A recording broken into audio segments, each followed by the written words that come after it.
There are many tactics that can be employed to highlight and address human rights and social justice violations.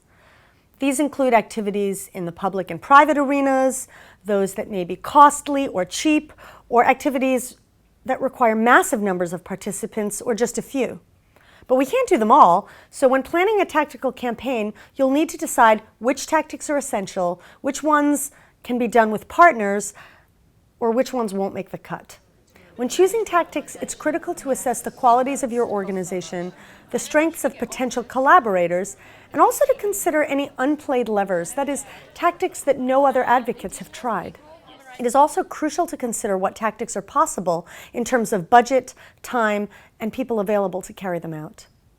Collaboration with other groups can save money and time, for example, by cutting costs of activities or helping to rally bigger crowds at protests and news conferences. But collaboration can also throw up challenges. Collaboration may require compromise, which could result in a diluted message or produce a tactic that may not be supported by all parties. It was really difficult, lobbying all the groups and talking to them, because they didn't sometimes agree with our viewpoints, and they wanted to take a different path to get things done. Questions like these are important for collaboration. What is our goal? Are we willing to compromise our position? And at what point are we willing to face consequences for our tactics, like hate mail or arrest? Information gathering is the genesis of a tactical campaign, and it can take many forms.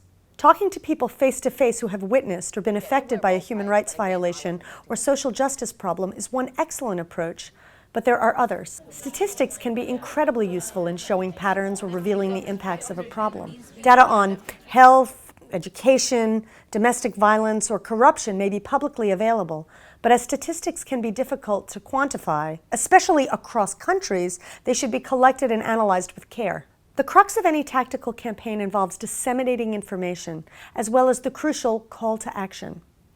This can be done in myriad ways, like news stories or features, opinion pieces, or radio and TV interviews. YouTube, Twitter, Facebook, blogs, and phone apps are also great ways to circulate information to large audiences. Traditional picket lines, marches, or demonstrations in front of government embassies or businesses can also be highly effective. Stop! Brutality! Justice! Lobbying power holders, such as government officials or business leaders, through direct contact is an excellent tactic for information dissemination.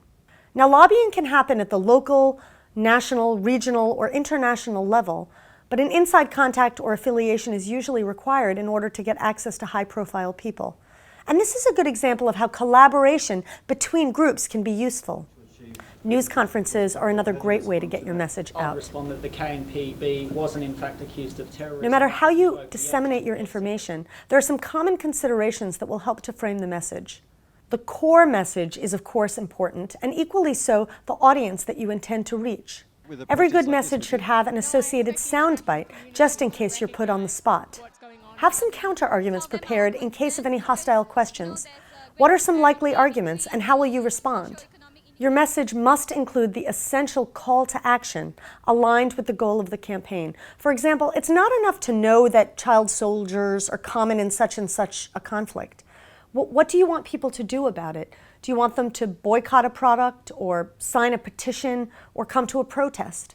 Many of the tactics outlined here are information-centered. That is, they use information to address human rights and social justice violations. Other so-called protection-centered tactics are not covered here, but are just as crucial. These are used to help human rights victims by providing humanitarian aid or forming human shields, for example. Protection-centered tactics require a great degree of sensitivity and advanced training. Aligning tactics with goals, messages, and potential partners is vital for an effective human rights or social justice tactical campaign.